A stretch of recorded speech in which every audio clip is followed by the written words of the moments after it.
ನಮಸ್ತೆ ಎಲ್ರಿಗೂ, welcome back to my YouTube channel Geetha Paramesh vlog. ಎಲ್ಲರೂ ಚೆನ್ನಾಗಿದ್ದೀರಾ ಅಂದ್ಕೊಂಡು ವಿಡಿಯೋ ಸ್ಟಾರ್ಟ್ ಮಾಡ್ತಾಯಿದ್ದೀನಿ. ಬೆಳಗ್ಗೆನೇ ಏನು ತಿಂಡಿ ಮಾಡ್ತಾ ಇಲ್ಲ, ಯಾಕಂದರೆ ಇವತ್ತು ಸ್ವಲ್ಪ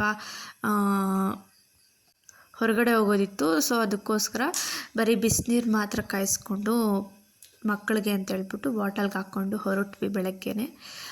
ನಾವು ಹೊರಟಾಗ ಆಲ್ಮೋಸ್ಟ್ ಅಲ್ಲೇ 8 ಕಾಲು ಆಗಿತ್ತು. ಚಿರುಗೆ ಆ್ಯಕ್ಚುಲಿ 8:30 ಅಷ್ಟೊತ್ತಿಗೆ ಬ್ಲಡ್ ತೊಗೋಬೇಕಿತ್ತು. ಅದಕ್ಕೋಸ್ಕರ ಬೇಗ ಹೊರಟಿದ್ವಿ. ನಾನು ಒಬ್ಬಳೇ ಆದರೆ ಚಿರುನ ಕರ್ಕೊಂಡೋಗ್ಬೇಕು ಅಂದರೆ ಬಸ್ಸಲ್ಲಿ ಹೋಗಬೇಕು ಬಜೈತಿ ಅಂತ ಅಂದ್ಬಿಟ್ಟು ಪ್ರಮೋದ್ ಅವರು ಇದ್ರಲ್ಲ, ಸೊ ಅದಕ್ಕೆ ಅವ್ರ ಜೊತೆನೇ ಗಾಡೀಲಿ ಹೋಗ್ತಾಯಿದ್ದೀವಿ.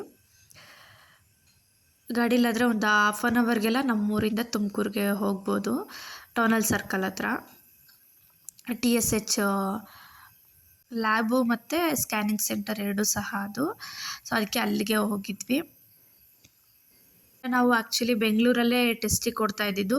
ಸೊ ಅವ್ರಿಗೆ ಫೋನ್ ಮಾಡಿ ಕೇಳಿದ್ದಕ್ಕೆ ಅವರು ಇಲ್ಲ ತುಮಕೂರಲ್ಲೂ ಸಹ ಕೊಡ್ಬೋದು, ಅಲ್ಲೂ ಸಹ ತೊಗೊತಾರೆ, ಹೋಗಿ ಕೊಡಿ, ರಿಪೋರ್ಟ್ನ ನಾವು ವಾಟ್ಸಪ್ಪಲ್ಲಿ ಕಳಿಸ್ತೀವಿ ಅಂತ ಹೇಳಿದರು. ಸೊ ಅದಕ್ಕೆ ಅಲ್ಲೇ ಹೋಗಿ ಮತ್ತು ಬೆಂಗಳೂರಿಗೆ ಹೋಗೋಷ್ಟು ಏನು ಅವಶ್ಯಕತೆ ಇಲ್ಲ ಅಂದ್ಬಿಟ್ಟು ಅಲ್ಲೇ ಸಹ ಟೆಸ್ಟಿಂಗಿಗೆಲ್ಲ ಕೊಟ್ವಿ. ಅವನಿಗೆ ಅದು ಆ್ಯಕ್ಚುಲಿ ಫ್ರೀ, ಇದು ಮೆಡಿಸನ್ ತೊಗೊತಿರೋದ್ರಿಂದ ಅವ್ರ ಕಡೆಯಿಂದನೇ ಬ್ಲಡ್ ಚೆಕಪ್ ಮಾಡಿ ಕೊಡ್ತಾರೆ, ಅದು ಟೆಸ್ಟಿಂಗ್ ಎಲ್ಲ ಮಾಡಿ. ಅವನಿಗೆ ಬ್ಲಡ್ ತೆಗಿಬೇಕಾದ್ರೆ ನನಗೆ ನೋಡೋಕ್ಕಾಗಲ್ಲ ಅಂತ ಅಂದ್ಬಿಟ್ಟು ನಾನು ಪಾಪನ ಕರ್ಕೊಂಡು ಹೊರಗಡೆ ಬಂದೆ. ಅಂದರೆ ಯಾವಾಗಲೂ ಅಳೋನು, ಬಟ್ ಈ ಸಲ ಏನೂ ಇಲ್ಲ, ಸುಮ್ಮನೆ ಸೈಲೆಂಟಾಗಿ ಕೂತಿದ್ದ. ನನಗೆ ಒಂಥರ ಆಶ್ಚರ್ಯ ಆಯಿತು, ಏನೂ ಸೌಂಡೇ ಇಲ್ವಲ್ಲ ಅಂತ ಅಂದ್ಬಿಟ್ಟು ಹೋಗಿ ನೋಡ್ತಾ ಇದ್ದೆ. ಸುಮ್ಮನೆ ಕೂತ್ಕೊಂಡಿದ್ದ. ಅವ್ರ ಅಪ್ಪನೂ ಸಹ ಮಾತಾಡಿಸ್ತಾಯಿದ್ರು, ಅವರು ಸಹ ಮಾತಾಡಿಸ್ತಾಯಿದ್ರು. ಆಮೇಲೆ ನಾನು ಸಹ ಕೂಗಿ ಮಾತಾಡಿಸ್ತಿದ್ದೆ, ನನ್ನ ಹತ್ರ ನೋಡ್ತಾನೆ ಇರಲಿಲ್ಲ. ಆಮೇಲೆ ಇಂಜೆಕ್ಷನ್ ಕೊಡೋ ಟೈಮಿಗೆ ಜೋರಾಗಿ ಕೂಗಿದೆ, ಆವಾಗ ನೋಡಿಕೊಂಡು ನನ್ನ ಹತ್ರ ಮಾತಾಡ್ದ. ನನಗೆ ಅಂತ ಅಲ್ಲ, ಯಾವ ತಾಯಂದಿರಿಗೂ ಅಷ್ಟೇ, ಮಕ್ಳಿಗೊಂದು ಸ್ವಲ್ಪ ಅಂದರೆ ನಾವು ಒಂದೇಟು ಹೊಡೆದ್ರೂ ಪರವಾಗಿಲ್ಲ, ಅದು ಒಂದೇಟು ಹೊಡೆದ್ಮೇಲೆ ಆಮೇಲೆ ಸಮಾಧಾನ ಮಾಡ್ಕೊತೀವಿ. ಬಟ್ ಹೊರಗಡೆಯಿಂದ ಏನಾದರೂ ಒಂಚೂರು ಯಾರಾದರೂ ಹೊಡೆದ್ರೆ ಅಥವಾ ಏನಾದರೂ ಏಟಾಯಿತು ಅಂದರೆ ಯಾವ ತಾಯಿನೂ ಸಹ ತಡ್ಕೊಳಲ್ಲ. ನನಗೂ ಅಷ್ಟೇ, ಅವ್ನು ನೋವು ನೋಡೋಕ್ಕಾಗಲ್ಲ ಅಂದ್ಬಿಟ್ಟು ಹೊರಗಡೆ ನಿಂತಿದ್ದೆ. ಆಮೇಲೆ ಅದೇ ಪಕ್ಕದಲ್ಲಿ ಒಂದು ಗಣೇಶನ ದೇವಸ್ಥಾನ ಇದೆ, ಗಣೇಶ ಮತ್ತು ಆಂಜನೇಯನ ದೇವಸ್ಥಾನ, ಅಲ್ಲಿಗೂ ಸಹ ಹೋಗಿ ಕೈ ನಮಸ್ಕಾರ ಹಾಕ್ಕೊಂಡು ಬಂದೆ. ನಾನು ಹೋಗಲಿಲ್ಲ, ಯಾಕೋ ಮನ್ಸಿಗೆ ಬೇಜಾರಾಗಿತ್ತು. ಅದಕ್ಕೆ ರಿಪೋರ್ಟ್ ಬರೋ ತನಕ ಹೋಗೋದು ಬೇಡ ಅಂದ್ಕೊಂಡು ಹೊರಗೆ ನಮಸ್ಕಾರ ಮಾಡಿ ಬಂದೆ.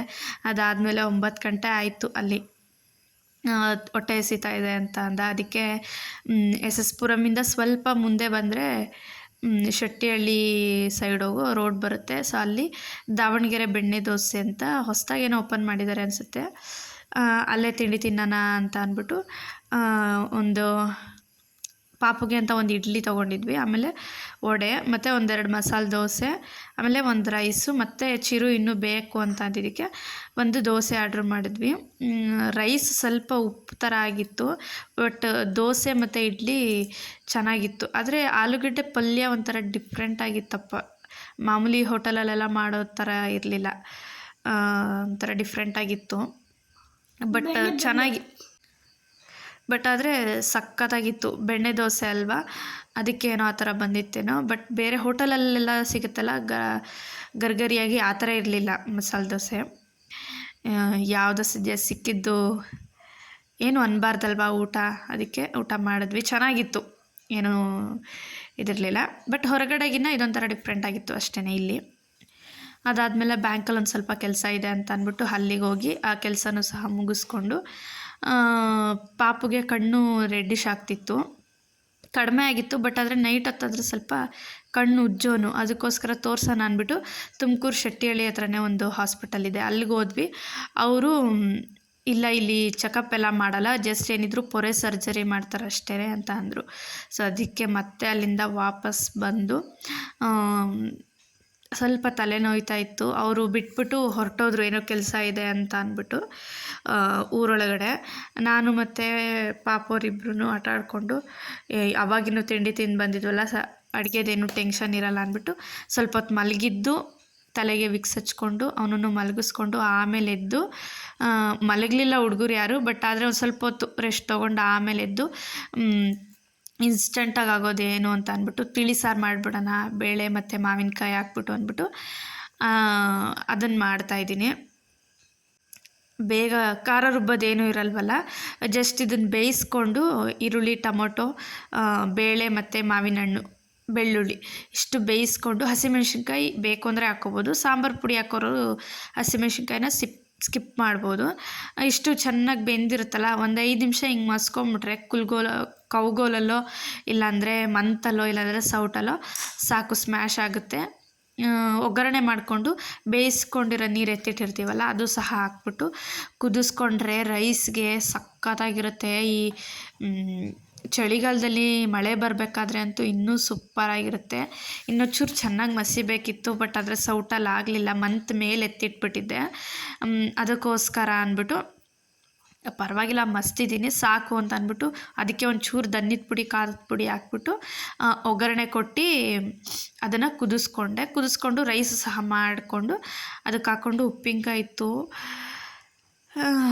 ತಿಂದರೆ ಅಂತೂ ಸ್ವರ್ಗ. ಸೂಪರಾಗಿ ಬಂದಿತ್ತು. ಅರ್ಜೆಂಟಲ್ಲಿ ಒಂದು ಅರ್ಧ ಗಂಟೆಗೆಲ್ಲ ಮಾಡಿದ್ದಾದ್ರೂ ಸೂಪರಾಗಿತ್ತು.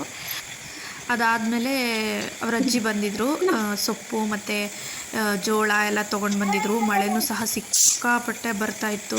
ಸೊ ಅದಕ್ಕೆ ಮತ್ತೆ ಇನ್ನೇನು ಹೋಗ್ತೀರಾ ಇಲ್ಲೇ ಇರ್ರಿ ಅಂತ ಅಂದ್ಬಿಟ್ಟು ಜೋಳ ಸಹ ಬೇಯಿಸಿದ್ದೆ, ತಿಂದ್ವಿ. ಆಮೇಲೆ ಸರಿ ಸಹ ಮಾಡಿಟ್ಟಿದ್ದೀನಿ ಪಾಪುಗೆ, ಸ್ವಲ್ಪ ತಣ್ಣಗಾಗಲಿ ಆಮೇಲೆ ತಿನ್ಸೋಣ ಅಂತ ಅಂದ್ಬಿಟ್ಟು. ಮಳೆ ಮಾತ್ರ ಸಖತ್ತಾಗಿ ಬರ್ತಾಯಿತ್ತು ಸಂಜೆ ಮೇಲೆ. ಸದ್ಯ ನಾವು ಹೊರಗಡೆ ಹೋದಾಗ ಮಳೆ ಇರಲಿಲ್ಲ, ಒಂದು 5 ಗಂಟೆ 6 ಗಂಟೆ ಮೇಲೆ ಶುರುವಾಗಿದ್ದು ನೈಟೆಲ್ಲ ಬಂದ್ಬಿಡ್ತು.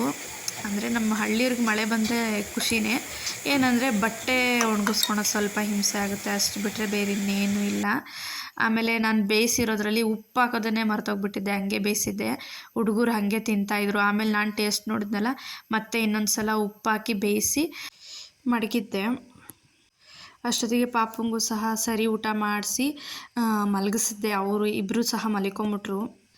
ಯಾಕಂದರೆ ಅಲ್ಲೆಲ್ಲ ಓಡಾಡ್ಕೊಂಡು ಬಂದ್ವಲ್ಲ, ಮಧ್ಯಾಹ್ನ ಮಲ್ಕೊಂಡ್ಲಿಲ್ಲ ಅನಿಸುತ್ತೆ, ಆಟಾಡ್ತಾನೇ ಇದ್ದರು. ನಾನು ಮಾತ್ರ ಒಂದು 5 ನಿಮಿಷ ಉಳ್ಳಾಡಿದ್ದಷ್ಟೇ, ಅದಕ್ಕೆ ಬೇಗ ಮಲ್ಕೊಂಬಿಟ್ಟಿದ್ರು.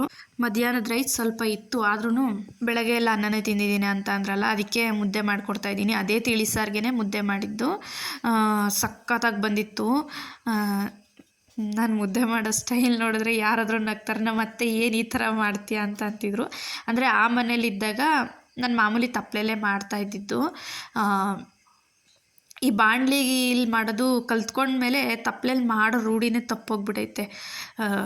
ಅಂದರೆ 5 ನಿಮಿಷದಲ್ಲೆಲ್ಲ ಇದಾಗೋಗ್ಬಿಡುತ್ತಲ್ಲ, ಇದಕ್ಕೆ ಅಡ್ಜಸ್ಟ್ ಆಗಿಬಿಟ್ಟಿದ್ದೀನಿ. ಅದಾದಮೇಲೆ ಪರಂಗಿ ಹಣ್ಣು, ಸೊಪ್ಪು ಎಲ್ಲ ತೊಗೊಂಡು ಬಂದಿದ್ರು.